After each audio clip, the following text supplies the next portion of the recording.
Surah 20 from verse 8. Let's all seek refuge in God from Satan the rejected. A'udhu billahi minash shaitanir rajeem. Bismillahir rahmanir rahim. Surah 20 verse 8. God. There is no other God besides Him.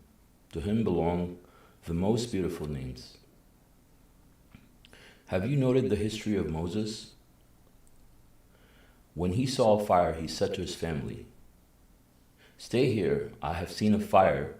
Maybe I can bring you some of it, or find some guidance at the fire." When he came to it, he was called, "O Moses, I am your Lord. Remove your sandals. You're in the sacred valley, Tawa. I have chosen you, so listen to what is being revealed. I am God. There is no other God beside me. You shall worship me alone and observe the contact prayer Salah to remember me."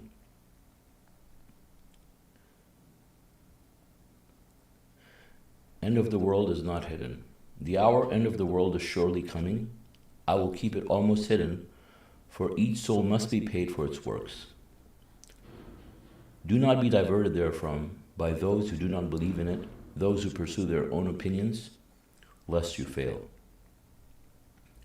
So we can see that these verses are referring to Moses. In fact, a good majority of this surah is focused around Moses and his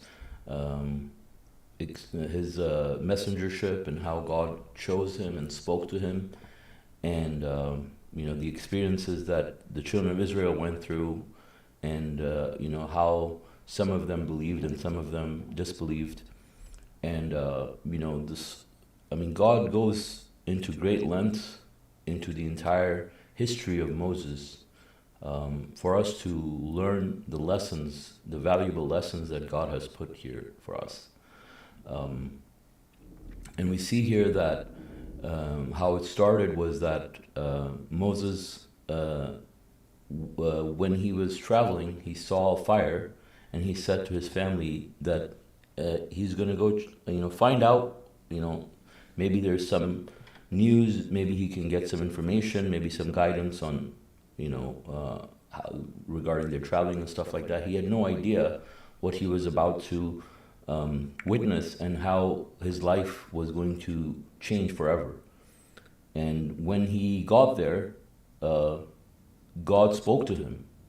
He heard the voice of God, and he was frightened by the whole experience. And but we understand that God said to him that He chose him and He guided him, and He gave him the message of worshiping God alone, that he should submit to God alone, he should observe the contact prayers, Salat.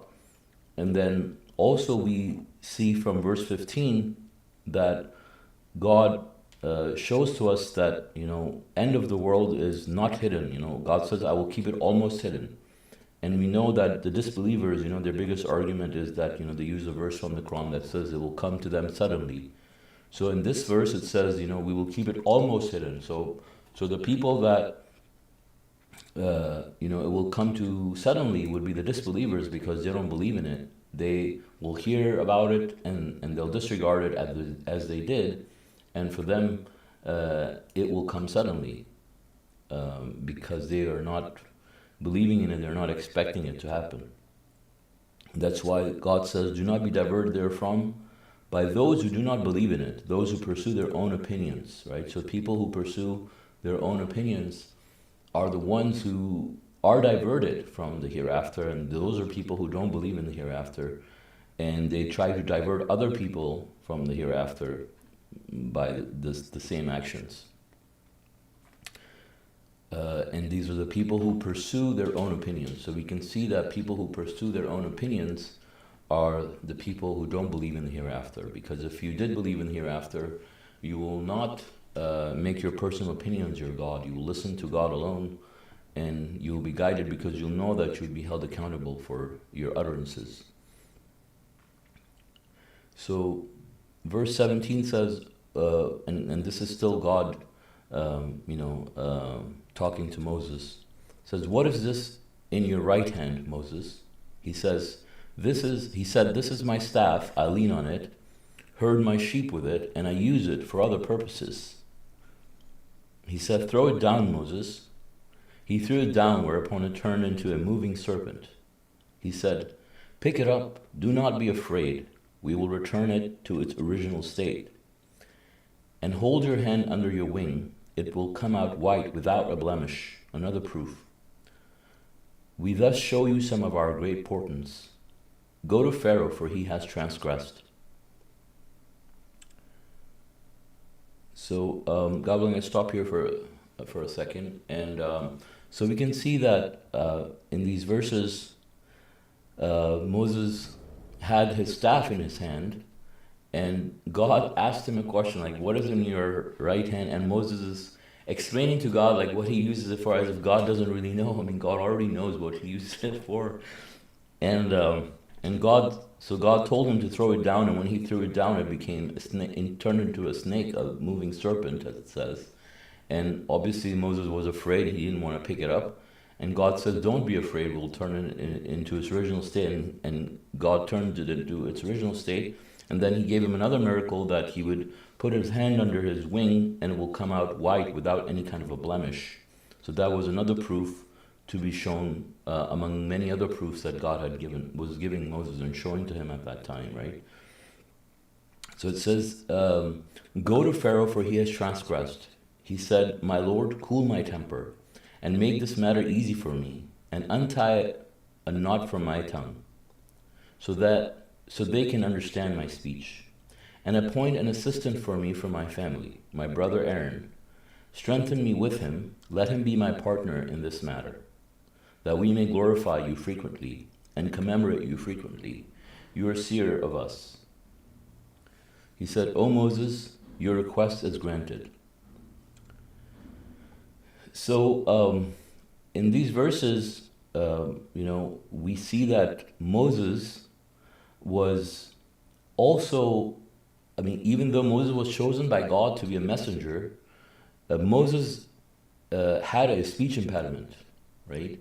And the reason we see that, God, when he sends a messenger, he could send a messenger without such flaws, right? But he wants people to be tested by their egos, so that, when he went and he gave him the message, Pharaoh arrogantly said, would you want to listen to someone who's lowly and who can hardly speak, So referring to the fact that, he was not an Egyptian, in power. He was from the Hebrew people, which were considered inferior at the time and discriminated against. And so called him lowly and said, someone who can hardly speak, right? So we see that messengers are, meant to be this way, right? Because God wants to see people follow the message, not for the excitement and the glamour and all the coolness and everything around it. God keeps it this way because he wants to get the people who are truly worshiping him. Like if God wanted, he could have sent someone extremely rich, super charismatic and extremely impressive, and like God says, they could have gardens and this and that, everything. But that's not what the whole test is about, right? The whole test is about weeding the disbelievers from the believers, people who are going to love God, who are doing it for the only reason that they worship God alone and that they believe in God under all circumstances. And none of these things are needed for that, right? The whole test, if God wanted to make it that way, right? He would not keep all these things obscure, right? He would make everything very obvious for people. And obviously God has no shortage of any wealth or any treasures or any of these things, right? And so if God wanted, he could have made them the richest people on earth, the most powerful people. And how people bow down to people who have money and power and wealth, as we see literally people bowing down to Pharaoh and worshiping him. But obviously, God wants to keep things hidden, and he wants to keep things simple, to make it so that, only the true worshipers of God alone are the ones that are brought forth, and hypocrites and disbelievers are exposed. That's all part of the test, That's why God also sends the messenger in the form of a human. He doesn't send angels. And so we see that, he sent him with a speech impediment, right? And then here it says, God says, untie a knot from my tongue so that they can understand my speech, and appoint an assistant for me from my family. Now, from what we see in the Quran, some people believe that because he prayed to God to untie a knot from his tongue, that miraculously his speech impediment was also removed. But we see from the explanations from the Messenger of the Covenant that his speech impediment at this point was not removed, but God did give him his brother Aaron with him. And he strengthened him by giving him his brother, and perhaps more as an encouragement, and also to be able to deliver the message. But the speech impediment stayed there, because also we can see the script from the movie that the Messenger of the Covenant wrote as and from the verse of the Quran, right? Because from the verse of the Quran, Moses, when he actually did go to Pharaoh, and when he did give him the message, he said, would you listen to him, or someone who can, me, or someone who can hardly speak and is lowly, right? So if he had his speech impediment removed, Moses would not be told that, he can hardly speak, right? So the people who came up with this idea, obviously, were following their own opinions. And the Messenger of the Covenant clearly also put it in the script. If you see his speech, his speech is very like slurred in a way, for lack of a better term. So if you see the words are kind of malformed, the dialogues, right? And I think I had to read it at some point, even with some people that debated, and even though they, believed that the Messenger of the Covenant wrote the script, and they would literally want to follow, the audios and videos to the extreme. Egos did not want them to accept their mistake, and they still insisted on this view. But we see here that he did have that speech impediment as part of his test, and also if you see in the script, the messenger actually even explains why he continues to have the speech impediment as a test for the people, right? So it's not just some kind of an oversight by the messenger of the covenant. Clearly part of God's plan.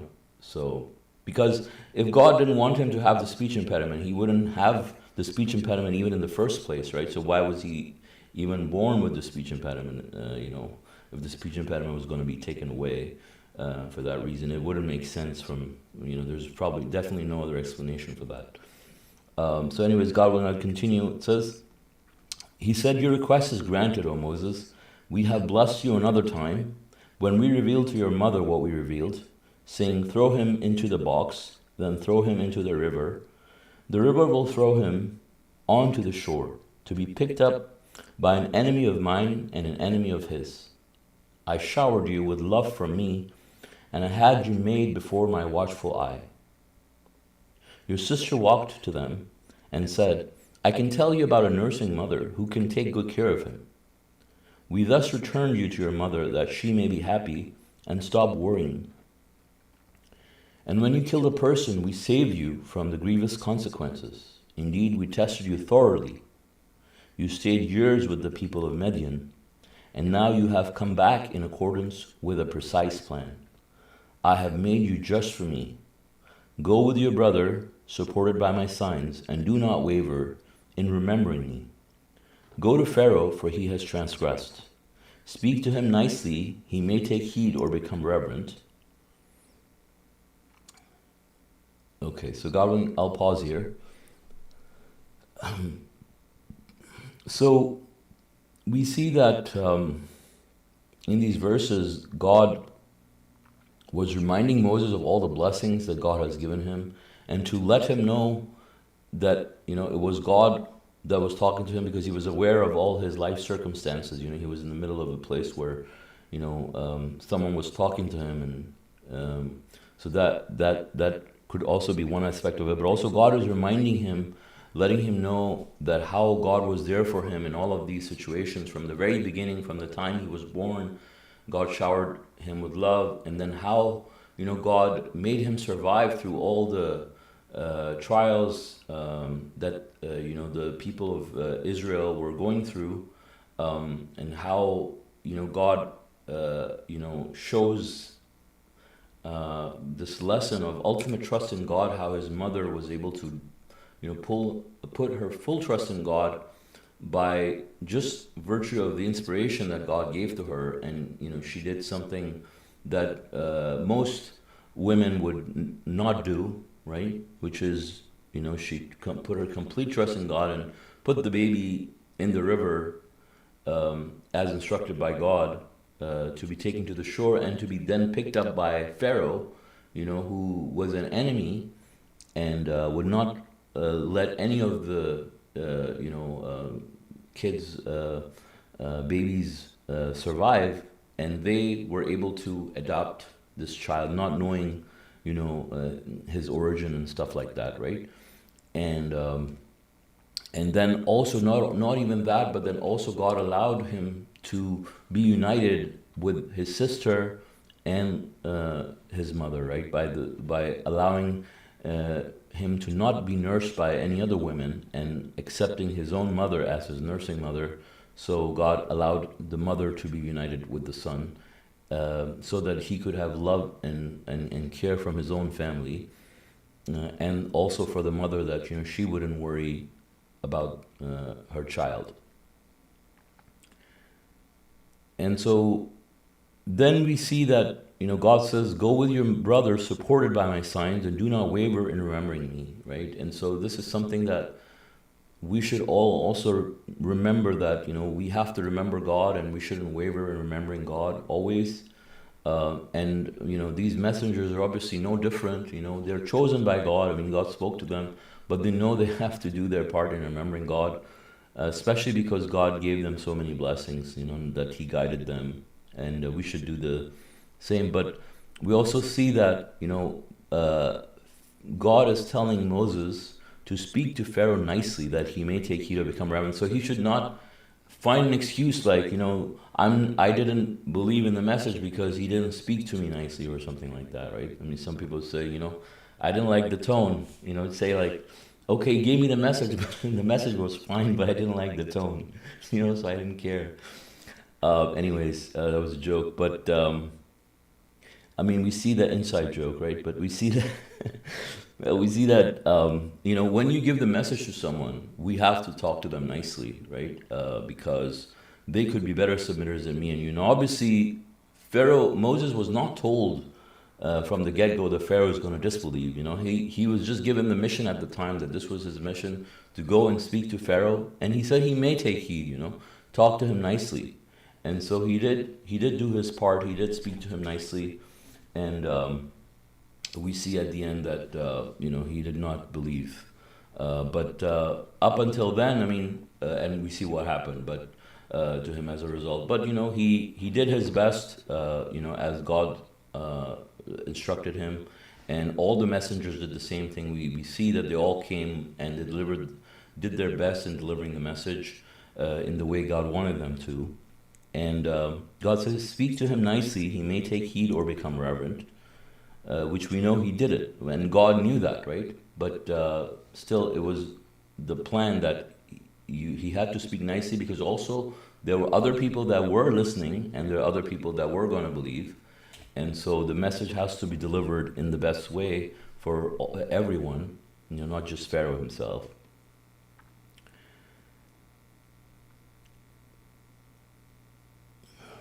Okay, so then it says, they said, "Our Lord," verse 45, they said, "Our Lord, we fear lest he may attack us or transgress." He said, "Do not be afraid, for I will be with you, listening and watching. Go to him and say, 'We are two messengers from your Lord. Let the children of Israel go. You must refrain from persecuting them. We bring a sign from your Lord, and peace is the lot of those who heed the guidance. We have been inspired that your retribution will inevitably afflict those who disbelieve and turn away."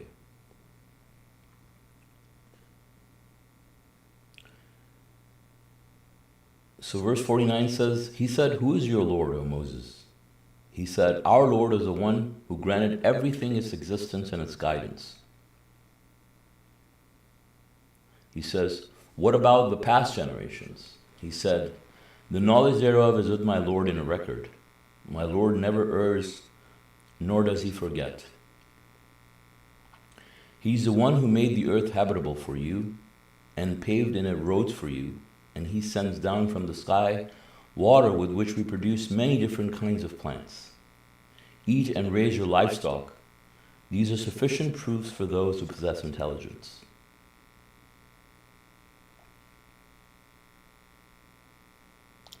So actually I'll pause for 52. We understand that,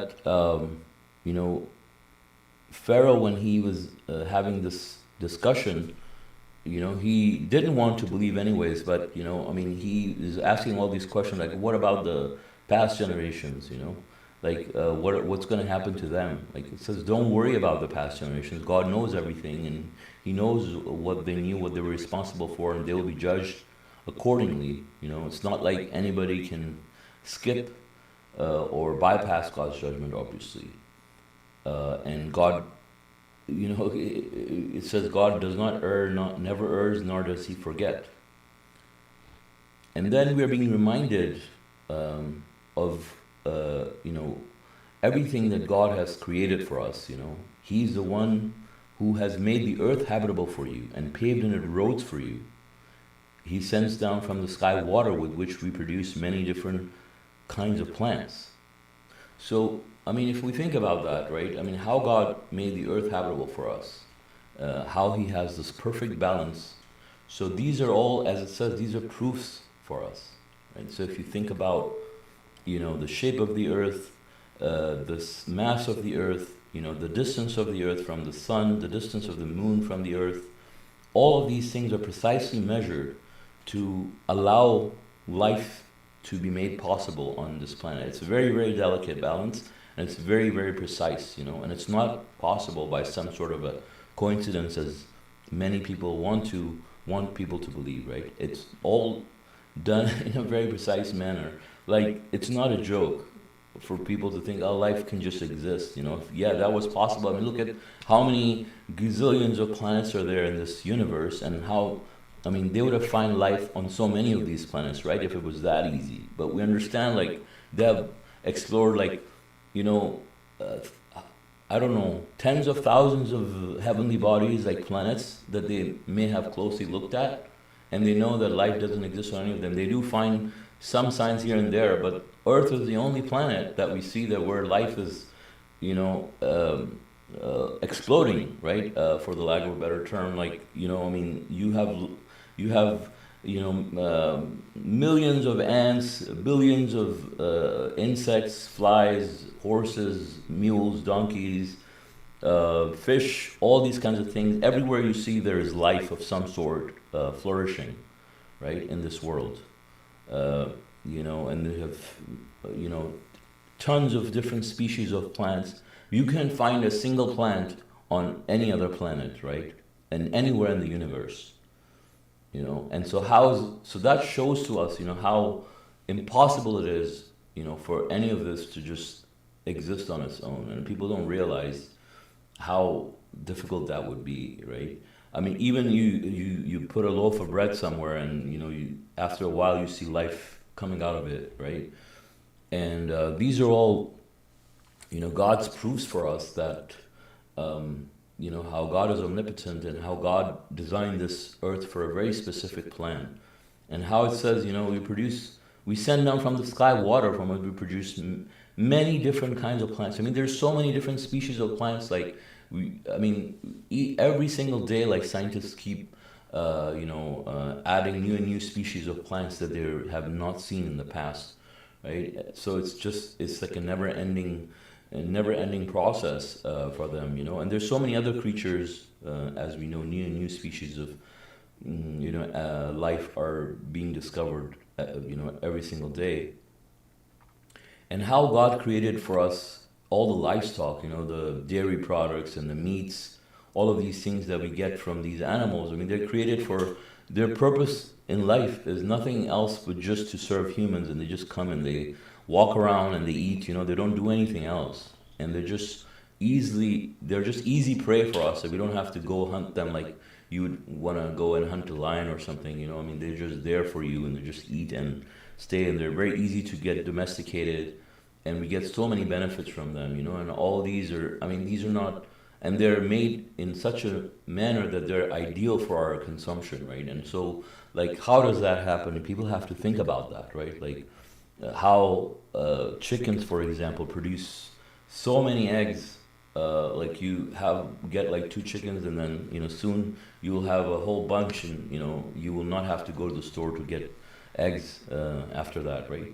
I mean, how does God make all these systems work? Like same with the livestock. Like if you have your own livestock, you can buy two different animals, and then after a while you're gonna have a whole herd, and you'll never have to go. You can start your own business, even, So, I mean, God makes all these things possible on earth. He could have designed these animals differently, where they wouldn't reproduce as much, or their survival would be more difficult. But God makes it easy. These things. It's not like you get a chicken and then, like, it's not like fish or like certain kinds of fish, for example, that they have to live in fresh water or salt water. Yeah, those things are also there for those specific habitat.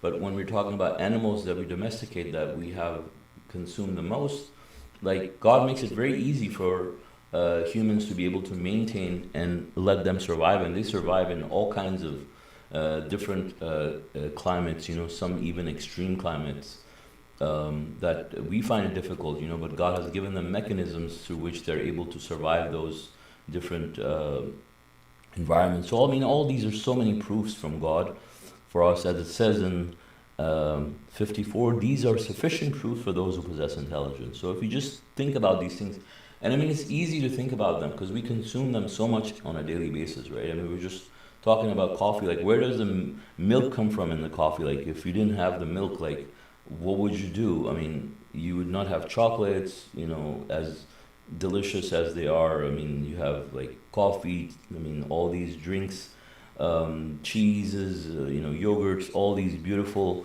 baked goods that you make. I mean, all of those things, right? I mean, this is how God makes all of these things possible for us. I mean, we could talk about it for hours. It's just going to make you hungry, but subhanallah, I mean, these things should help us appreciate God, appreciate all His blessings, and give us more certainty about God, about His omnipotence, about all His blessings. And going back to verse 55, it says, "From it we created you, into it we return you, and from it we bring you out once more." So talking about the earth, from it we created you, into it we return you, and from it we bring you out once more. So nothing is impossible for God, and very easy for God to do. And then it says, verse 56, "We showed him all our proofs, but he disbelieved and refused. He said, 'Did you come here to take us out of our land with your magic, O Moses? We will surely show you similar magic. Therefore, set an appointment that neither we nor you will violate in a neutral place.' He said, 'Your appointed time shall be the day of festivities. Let us all meet in the forenoon.'" And the footnote for verse 54 says, "Those who possess intelligence appreciate the fact that we are astronauts who were launched into space in this, quote, spaceship Earth, unquote. God provided us with renewable food, water, pets, wildlife, and livestock as we embark on this temporary space odyssey. Compare God's provisions to spaceship Earth with the provisions we give to our astronauts." Says, see Appendix 7. Right? And then, so Appendix 7, then I believe, if we look at Appendix 7,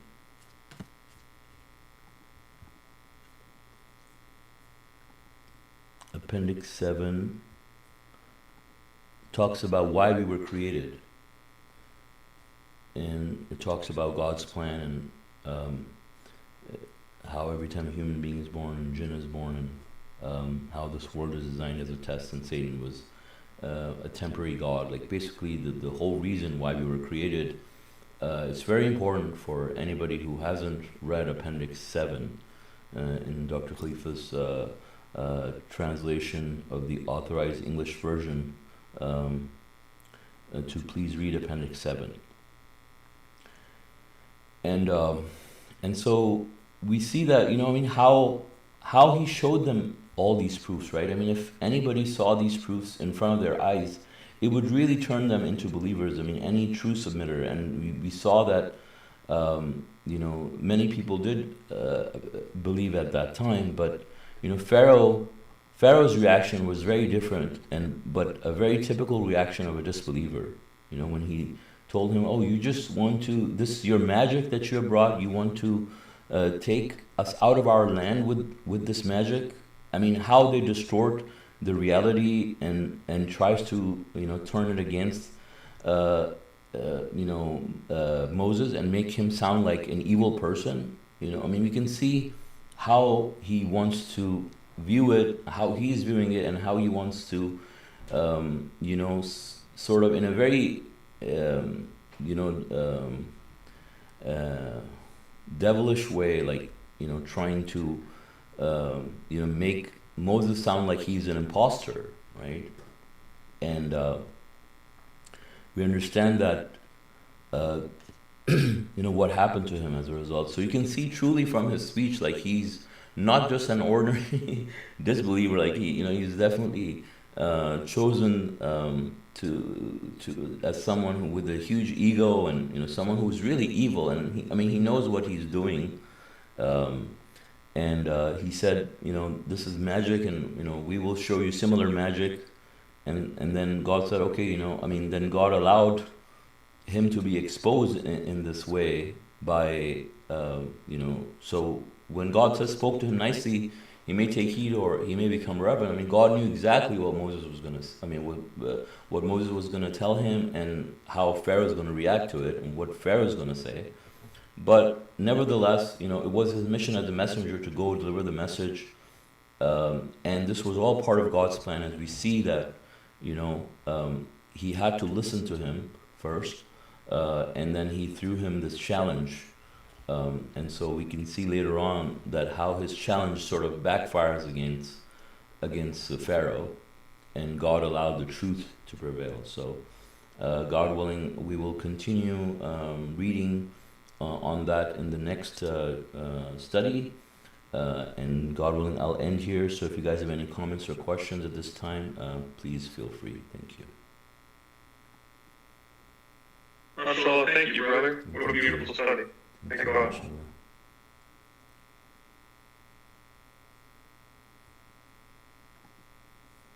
MashaAllah, brother. Thank you, mashallah. Yeah, I really love the point. I never thought about it before, like that, about Moses' speech. Now that I hear it, it's so true. Mm-hmm. It's stuff like that set up for a test for people. Mm-hmm.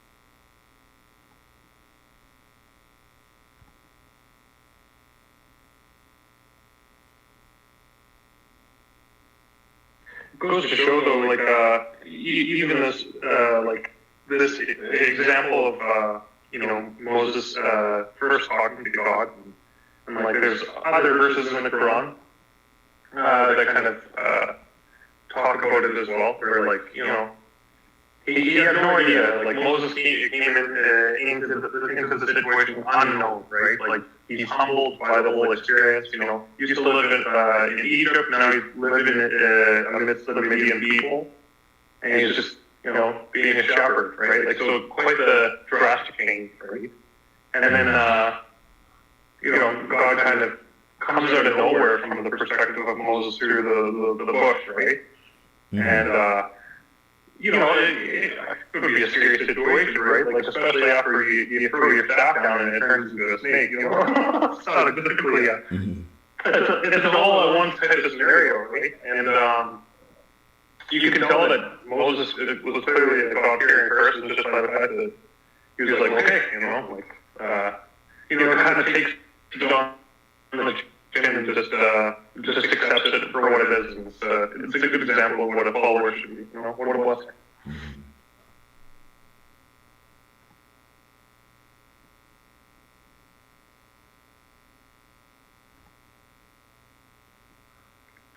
And also, I don't think Pharaoh would have been so, I wouldn't say lenient, but like accepting of somebody talking to him in such a way, if it wasn't for the fact that Moses was almost considered family prior, right? Because if the guy just came out of nowhere and was like, hey, you're doing everything wrong. Back in the day, I don't think there was much room for debate, right, with this type of guy, right? But God created a scenario where, like, okay, like I'll listen to Moses for a moment, right? Whereas otherwise, it wouldn't even have to come down to that, right? So everything is made perfectly in order, kind of like how you explained the universe. Even certain scenarios like this, like for Pharaoh. Pharaoh was truly given absolutely every chance, just like every other disbeliever and hypocrite, right? Every chance is given, and on the day of judgment, they'll really see how they were astray. Right?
Okay, anybody else has any other comments or questions?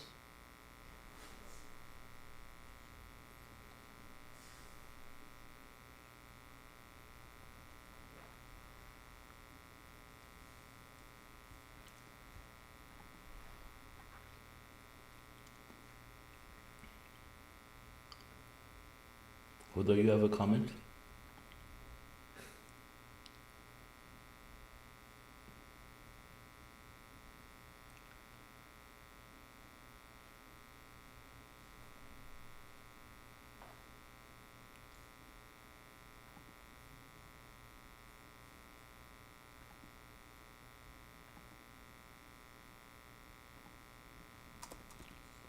Brother Jaffer, you have a comment?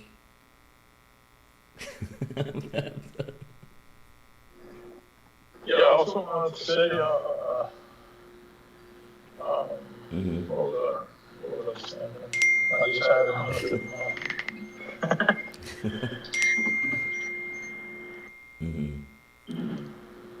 Oh yeah, it was the part where Moses, like the points went over about God telling Moses to speak to him nicely.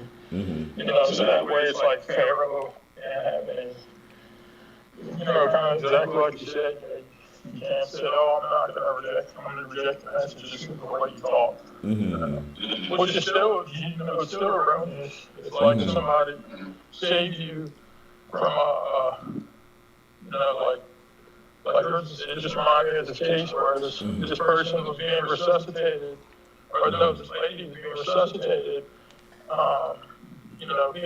Where you perform CPR and you push on the chest to start it. She was going to die, but the guy saved her. Mm-hmm. And medically, they actually said if you do it correctly, there's like an 80% chance you're going to crack a rib, possibly. Like they said, if you actually do it right, because it takes that much force to get the heart going. And she tried suing the guy in court, and the judge was like pretty much berating her. He was telling her like, man, this guy just saved your life, and you're sitting here suing him for a broken rib, and and then plus we have the medical literature that, so it's people, even if they, they do something like that, trying to come up with an excuse to disbelieve it, or they weren't going to believe in the first place anyway, Right. Because they're not going to care, they're just going to be happy about the message, and they're probably not even if you speak to them harshly, they're not even going to look at it like that. They probably deserve it. If that was the case, Yeah. Like the messenger said, you have to join them and attack yourself. Yeah. How did she end up in that position? I don't remember. I just remember seeing a video on the court case about her. Right. She should sue herself she was first. Young, too. She wasn't like older either. Yeah. I mean, she. Yeah. Yeah, like you see, literally. She should sue herself for not staying at home in her room. Yeah, the judge was like, I would have been like, thank you so much. Your life just got saved. Yeah, what's up? And not only that, like, just how blinded Pharaoh was. Like, it doesn't even make sense, right? Like, you're seeing all this happen, right? Like, you're seeing, like, at a certain point, you have to be like, okay, like, God is sending so many miracles, really. Like, don't get me wrong, for punishments as well, but they're miracles just in terms of the snake and the blemish, like the blemishless hand, right? Which is one thing, right? And then on top of that, all these plagues and like they're prophesied by Moses. You're like, okay, well, and then Pharaoh and his team is like, okay, well, like tell God, we'll concede if you just stop it, right? And then they go back right to they have to stay. Like, how blind, how absolutely arrogant. Even in the end, where like you see a sea, massive bodies of water separate to look like hills, right? To look like mountains, masses of water, right? And you're just like, okay, let's follow these guys to kill them. It doesn't make sense until the end, and then he's like, oh, I believe now, right? Like, how horrifying will it be on the day of judgment where Pharaoh's like, yeah, I was clearly blind, right? Like,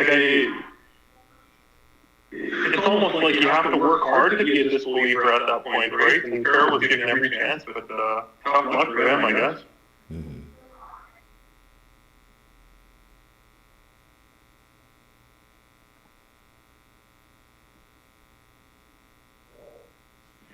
God really gives the describer deaf, dumb, and blind, right?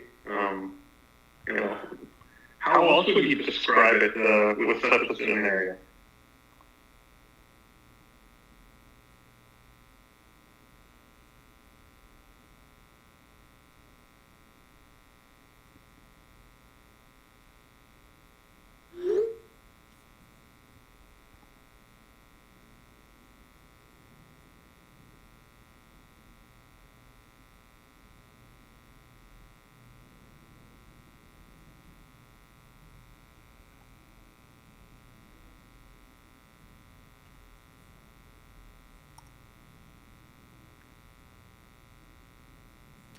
Yeah, and I think the reason why I mentioned that also is because I've seen people abuse this verse also because, it says, talk to him nicely so he may take heed or become reverent.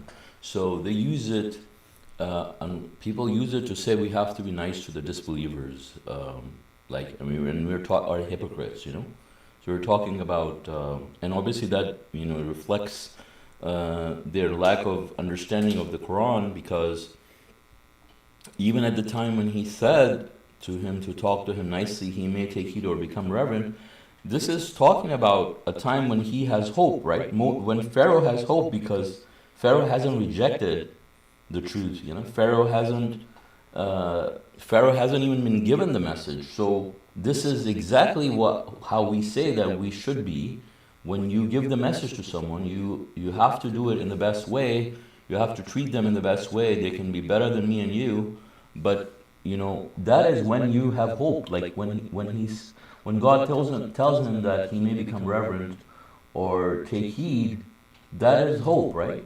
There is hope that he may take heed, right? And so we have to make sure that it's done that way.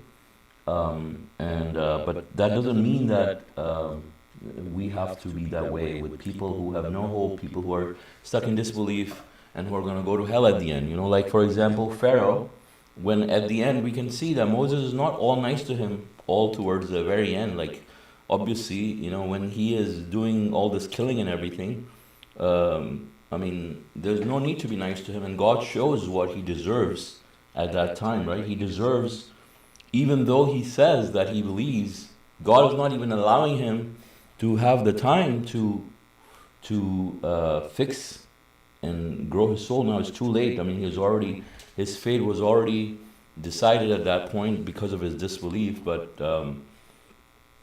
anyways, I mean, inshallah, we're going to read about those verses at the end. But the point is that when you have hope for someone, that's when you're nice to them. When someone declares his disbelief and declares himself as an enemy, I mean, and proves himself as an enemy of God, who's destined to go to hell, then there's no point in being nice to them, right? You wouldn't be nice to your enemies. Why would you be nice to God's enemies? So. MashaAllah, you make a massive point there. Like, it sets the precedent that, like, even though God knew there was not going to be any swaying of Pharaoh, because that was obviously the case. Like, God knew exactly what was going to happen. Mm-hmm. But not only that, so like, it proves to Pharaoh that on the day of judgment, like, he was the loser, right? Like, he had every chance to concede, but he didn't, right? Until the very bitter end. Mm-hmm. However, if he just smited Pharaoh right at the beginning, it would have been chalked up as calamity. Mm-hmm. However, because Pharaoh set such a bad example of arrogance, like look how many people started believing because of that. Mm-hmm. His wife, right? Pharaoh's wife became a believer. Mm-hmm. Random people started becoming believers, saying, "Hey, like, what's so bad if you just listen to the guy, right?" Mm-hmm.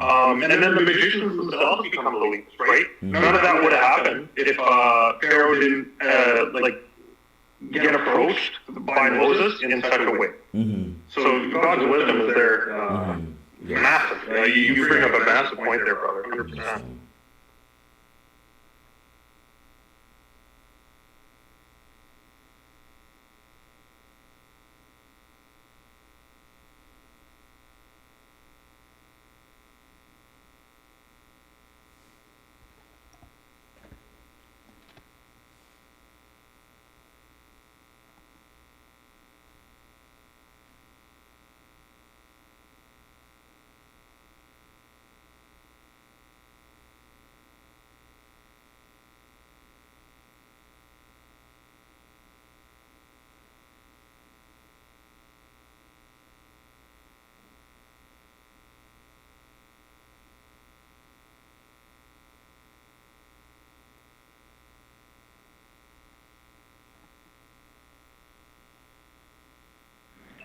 Yeah, sometimes it makes me wonder about, like, Pharaoh might have been somebody that took, I guess, like, a really hard stance against God. I mean, I know the humans were wishy-washy and they didn't, but maybe he was like on the far end of the spectrum. Perhaps, maybe.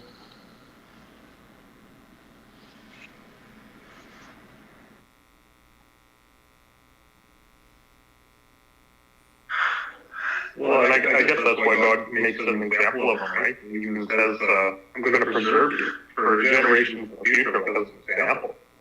Right? So, just that type of arrogance is it's pretty profound, right?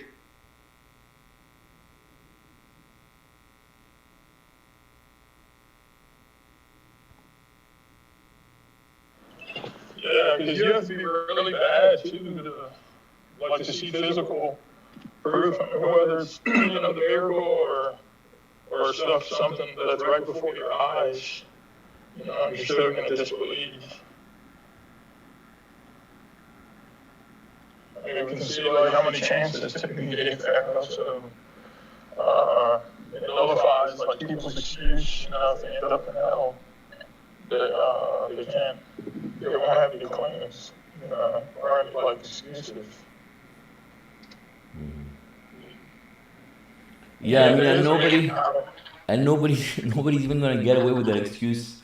Like, oh, I didn't believe because the person wasn't nice to me. Right.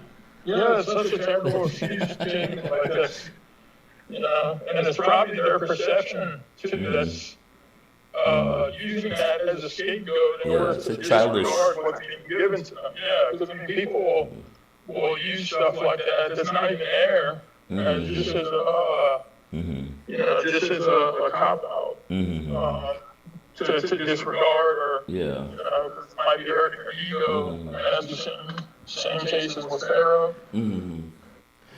Try blaming magic or something. So that's just people's. And it's a trick. Sorry, I didn't mean to cut you off. It's also. No, I just said it's too bad for them. Yeah, it's also a trick for people to divert from the actual subject and personalize, the discussion. Like start attacking someone's character when you know that you're at the wrong, and you run out of arguments.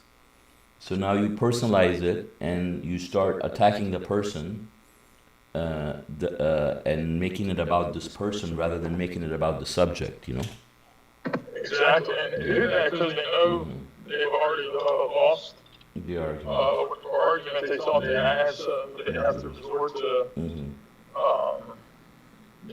exactly something like that. And it's the ego that really blinds these people because if they realize what's at stake, like they wouldn't even care about this stuff that, that we're only here for part of the day, like it's so temporary, so it's not even worth, putting your hereafter at risk just because of, when guidance comes to you, you're too haughty to accept it. Yeah, I mean, submission is all about killing the ego, and if your ego gets in the way, then you lose. And mashallah, what a beautiful example too, because Moses had to kill his ego. Like, as you made that mention, Pharaoh even said, he was like, weren't you somebody who was bad? And now you're coming back to me and telling me how to live my life? You know what I mean? And then he's like, yeah, indeed, I was astray at that point. So like, it shows exactly what you said, brother. Like, there was no argument. So he started attacking the person. And then it also shows that Moses was the humble person and had killed his ego and said, you're right. I was bad at one point. I was astray then, right? Yeah. But that doesn't take away from the message, you know what I mean? MashaAllah, what a beautiful example. And then Moses, and also God gave Moses the proper argument in response. He was like, okay, so you talking about how you did me a favor while you're enslaving all these thousands of people, You talk about telling me about bragging about how nice you were to me. Yeah, that's wild. But it goes to show like ego is his own god, right? Like there were so many examples of like how Pharaoh was just twisted, man. Like he even goes to Haman, he's like, yo, man, build me a tower so I can see this god. Like what kind of arrogance is this? Using the slave labor of all these people. Yeah, build me a tower. Right? Even though, from his perspective, he even knows it's not that. right? Yeah. He's trying to almost prove it a point, of how arrogant he is. Yes. Yes, exactly. And you know how this shows that, I mean, how people can be arrogant and egotistical in this world where, he had no idea like how insignificant he was as compared to the omnipotent God who's the Lord of the heavens and the earth. I mean, look at all the vast universes that, he has created and all the heavenly bodies and everything. And here you are trying to compete with God, right? So this shows like, how people, when they become egotistical, like they feel that they're so powerful and so invincible that nothing can stand against them. Like they're so powerful, like, look, I have all these treasures and everything belongs to me and I can do whatever I want, I don't care. And this just shows the typical egotistical nature of human beings. I mean, we are not even immune from it ourselves. Like it's something that we have to work on uh, in this life, especially, especially when we see things don't go our way. We have to submit. And how difficult that is in itself, just to know that you're not. I mean, accept that you're not in control of anything. That God is in full control, and things will not go the way you want anytime you want. I mean, you have to let life happen. And just submit. Well, and look at Moses, right? Like, I'm pretty sure going into it, he was probably like super confident, right? Like he's like, I got a staff that turns into a snake, like I got all this, and God is literally telling me, God knows amazing, who knows? And it probably came to a shock to him. He was like, oh, like what a weird, like after everything. But he still had faith. He put his ego aside and he was like, hey, like, God obviously knows what's going on. I don't. I'm just going to do what God is telling me to do. Right? Even though he had every right to have confidence. Right? Well, I mean, we see from the verses that he was already afraid.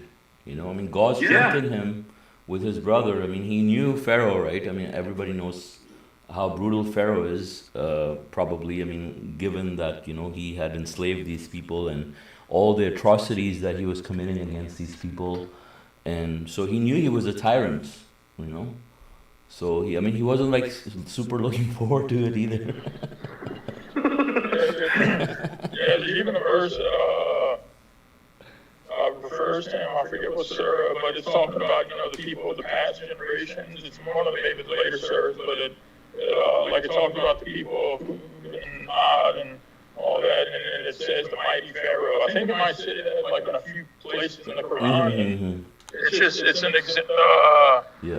For me, it's like an exemplar or an example of like Moses' exemplary courage. Same with Abraham too. To go up against like these people and stuff. I mean, like probably tens of thousands, hundreds of thousands. I mean, you're with these armies and. Like a super powerful civilization, and then against someone who's like so tyrannical too. It's it can be very intimidating. Yeah. But it's just so true. Like how it says, how honorable he was. And I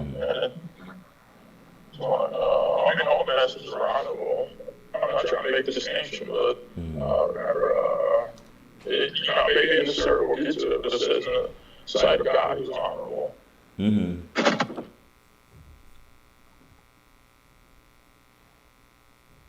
Yeah, it says in verse 38:12, mighty Pharaoh. Yeah, brother, thank you for sharing. Yeah, the mighty Pharaoh. So, yeah, he possessed great might on earth. And I think it was just him and his brother. That's another good example, like how God supports people, supports the believers with people. Yeah, I mean, Moses' example is really very symbolic in terms of how God saves the believers, I mean, especially like when you think about the fact that, Moses' army was behind them, and now they're caught up between Moses' army on one side chasing them and the ocean on the other side, right? The river on the other side, and how God parted the sea the sea. I mean, God parted it for them, you know, to show us that, you know, at the right time when you need it, I mean, God makes sure that, you know, the believers get their way, you know, and how God saved them from Pharaoh and his people, and this is God's power, right? And Pharaoh, or no matter which army it is, I mean, and the messenger, I really like that example. He talks about how, like, even if there's a nuclear explosion, you know, and the believers are there, God will somehow make it so that, you know, the believers will survive. Like, you know, He'll send a helicopter or something, you know, to your rescue or something like that, you know, at the right time, and save the believers from any kind of such disasters. Yeah, mashallah, it is a great example, right? And another example I like about this is, you know, it really kind of ties in with how skeptical and scared Moses was during the whole period. And, you know, he's kind of drawn out, right? Like, Pharaoh's trying to, like, make a mockery of him this whole time. He's like, all right, well, you know, like, I'll meet you in front of all the people at the day of festivities, right? Where, you know, like, makes it all drawn out and almost wants to prove a point of how, I don't know, like make a fool of Moses, right? But every time that happens, and, like, obviously in hindsight, like, when we're reading it, we're like, oh, we know what's going to happen, right? But for Moses, like, how horrifying it would have been. But, like, he stuck to his guns. You know, he knew exactly, like, he trusted in God. He humbled himself, and then in the end, he was the victor every single time, right? Like, and he wasn't a charismatic dude. He wasn't, you know, he wasn't like a guy that, like, he even says, like, he untied my tongue. Like, he mentioned beforehand, like, he was kind of embarrassed to be in front of all these people, right? And that's the first test he's given. He's like, all right, you know, all of Egypt is going to be there, you know, like, let's make a day. Like a high noon almost, you know? And then, you know, like, it turns around, and it almost solidifies Pharaoh's arrogance, right? He's like, oh, you know, you train these magicians to be against me, right? So in his mind, he becomes, what can you say? Paranoid, right? And it leads him on. Like, even God says that numerous times. I lead the disbelievers on, right? But everybody else is, like, being convinced that Moses is the real deal, whereas Pharaoh is just doubling down, right? So it goes to show that everything about it, God, like, I think it doubles down on the fact that God, how he says, I made you specifically for him. You know what I mean? Yeah. So it's crazy. Mashallah. Mashallah. You know, do you guys want if I read part of the script where it talks about the Moses talking, the part I mentioned? Please, brother. Yeah, sure. Yeah. Okay, so this is on page 32 of the script. And it says external Sinai Desert Day. Panshot says the Israelites are camping in the desert. Circle of men and women are chatting by a fire where quails are being roasted on a stick.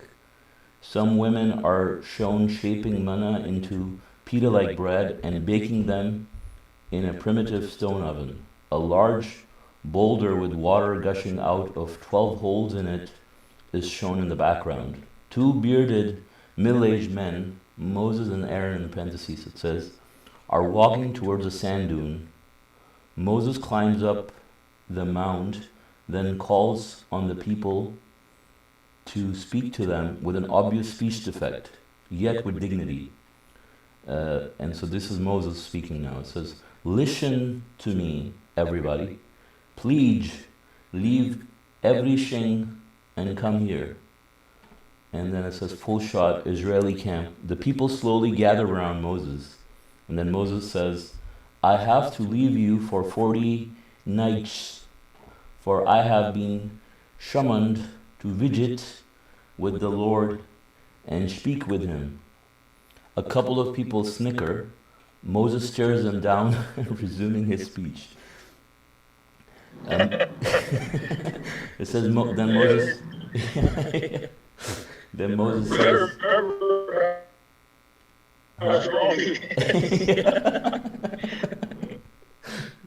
It says Moses. Like a one-punch KO.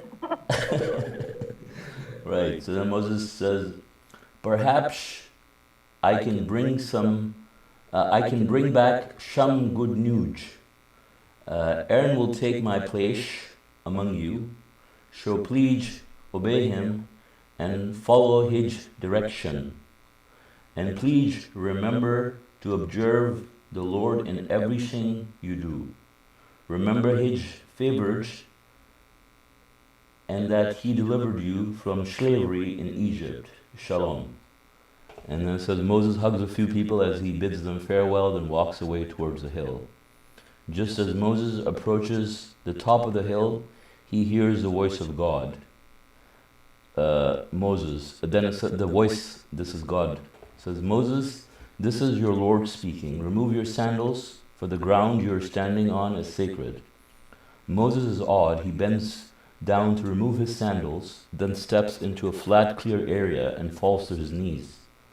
Then this is Moses' dialogue. It says, please fix my speech defect, my Lord. I would be a more effective messenger if I can talk better. And then voice, which means God, right? It says, I can fix your speech right this second, Moses, but this is not to be.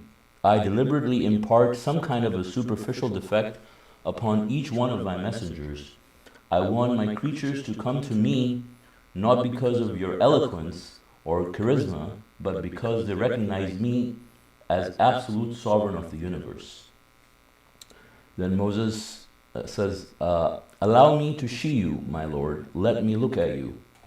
And then the voice says, it is a physical impossibility, Moses. Look at the mountain over there. Moses looks to his right. Camera pans to a distant mountain with a sharp peak. Picasso Peak, Arizona, in reality, I suppose. And it says, voice says, if it stays in place, then you can see me. And then Israelis are roaming in the desert camp. Suddenly a thick cloud descends on the camp, heavily shading it. It is almost dark. An elderly man walks into a tent where Aaron is visible near its entrance. Man asks Aaron. So yeah, this is another person. Says, what's happening, Aaron? Thick clouds in the middle of the desert? And then Aaron says, I haven't the slightest idea. I will have to ask Moses when he comes back. Pan shot from behind Moses. Moses is looking at the mountain. Intense light appears descending from the sky, streaming down the center. The tip of the streaming light becomes rounded, turning into a blindingly bright sun, still attached to the top light that now dominates the sky, all the way from right to left. Moses stands up from his kneeling position, raising his arms to protect his eyes. The descending, quote-unquote, sun streams down towards the mountain peak, then touches it in a slow motion. The mountain shatters like a violent volcano, with intensely bright light and a tremendous rumble. Moses wraps his arms around his head, backs up a few steps, spins around and falls, face down, unconscious. When he comes to, he murmurs, Moses, glory be to you, my Lord, glory be to you, I repent. Inshallah. What's this from, brother? This is from the script that he wrote for the movie Eternity. Yeah. Sorry, who? This is the script that the Messenger of the Covenant wrote for the movie Eternity. There's a movie? Yeah, there's a movie that he wrote the script for. Oh, but nobody created it. Nobody created it yet, yeah. Oh, mashallah, I didn't know about the script. Oh, really?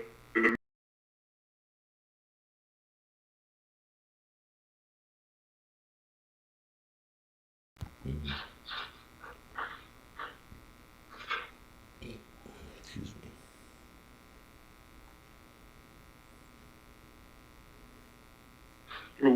Where can you find this script, brother? I'll let you know, God willing. Yeah. Okay, God willing. Yeah.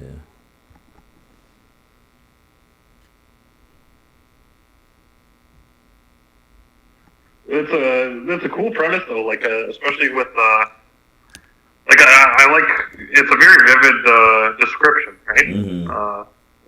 Like it's almost like reading a like a book. You can kind of see where it's coming from.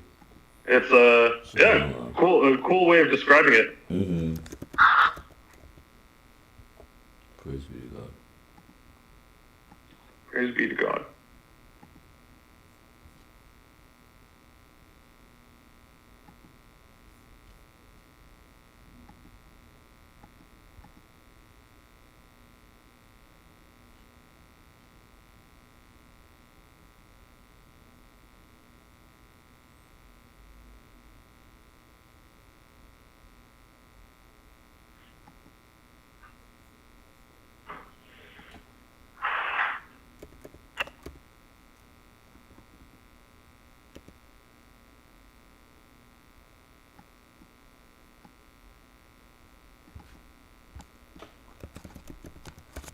Yeah, mashallah, beautiful script.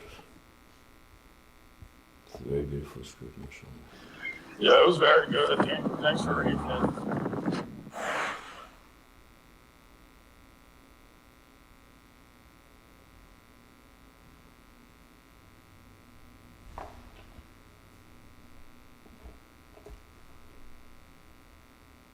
Yeah, it's so true too. 'Cause it's like, even goes the same for our people.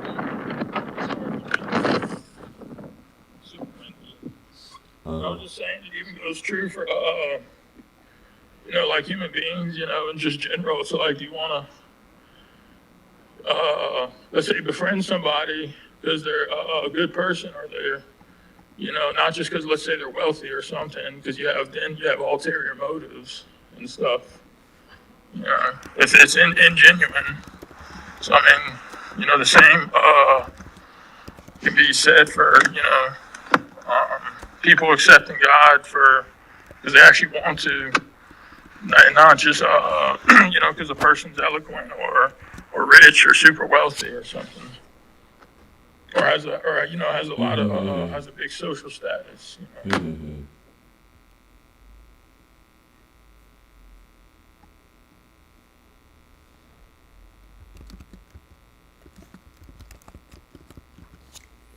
Alright. Okay, so any other comments? No, brother. Thank you once again. What a beautiful Quran study. Mashallah, praise be to God. So, thank you all for participating in the study. God willing, our next English Quran study would be on Saturday at 9:30 a.m. Pacific time. God bless you all. Assalamu alaikum. Assalamu alaikum. God bless you all. Assalamu alaikum. God bless.